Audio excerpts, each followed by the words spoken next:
morning everyone. I'm Dr. Anantha Narayanan. I'm Dr. Sneha Hegde. I'm Dr. Karnithagal. And we are here to present a table clinic on the topic decluttering the deprogrammers. In this presentation, we will take you through the deprogrammers that have been used in the past, that are being currently used, and the future perspectives of the same. We will explain to you about each deprogrammer in detail, where they are used and how to be used. Now let's go into the presentation. Programmer works by breaking the proprioception provided by the periodontal ligament and allows the muscle to return to normal function. The protocol also verifies that the muscles of mastication are deprogrammed. This ensures that the muscle engrams are broken and the condyles are allowed to move to centric relation position, being unaffected by the tooth interferences or operator error. The Lucia jig is made from an acrylic type wafer, or jigs can be purchased and relined with polyvinyl siloxane material. They are centered on the maxillary central incisors. It can be placed for about 5 to 10 minutes in the patient, and they can be used immediately to record CR position. A leaf gauge is a series of shims or leaves, and each leaf is about 0.1 mm thickness and can be made thicker or thinner by altering the number of leaves that we use to separate the patient's teeth.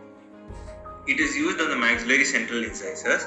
The major disadvantage with leaf gauge is that it has a tendency to distalize the condyles, especially in a patient with a deep overbite, thus preventing us from recording accurate CR. Voice deprogrammer.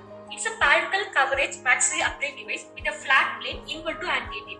It helps in distinguishing three types of attrition due to constrictive path of closure, occlusal dysfunction, and parafunction. It is easy for the patient to adjust to this appliance, and it can be worn for extended period of time, but it should not exceed 20 hours per day. It is contraindicated in patients whose joints will not accept loading.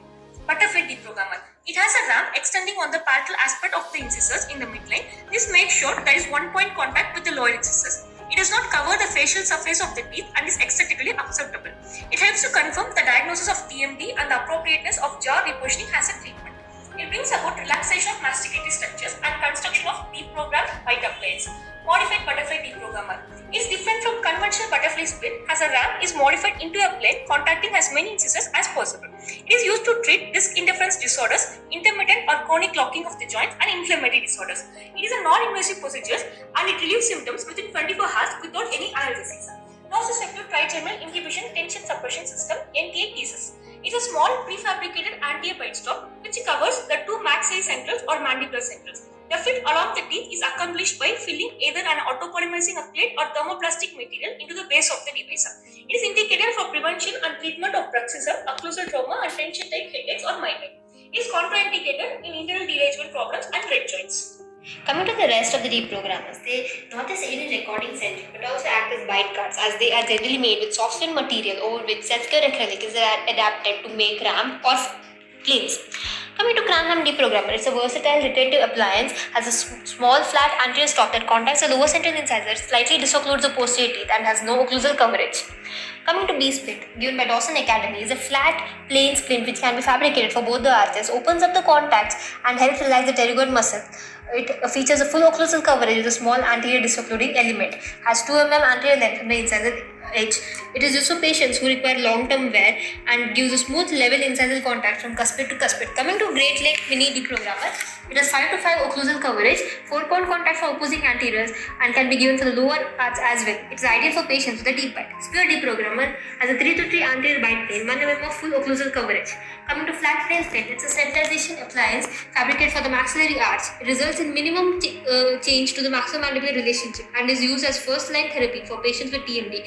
The thickness of 4 to 6 mm reduces the muscle hyperactivity and clenching. When is a patient truly deprogrammed? When he or she produces the same single spot on the platform without guidance or support. This needs to be absolutely flat with no slide marks whatsoever.